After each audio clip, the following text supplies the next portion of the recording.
Hello everyone, today I'm gonna show you how to change Mercedes-Benz car remote battery.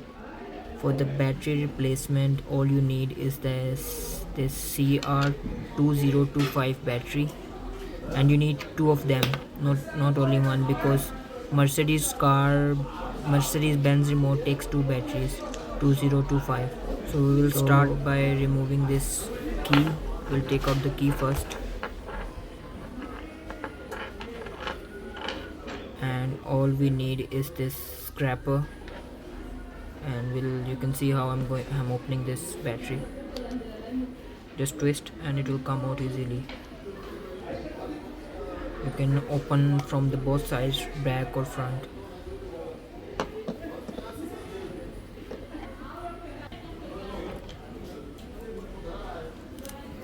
We'll take out the batteries and we'll put two 2025 CR2025 batteries.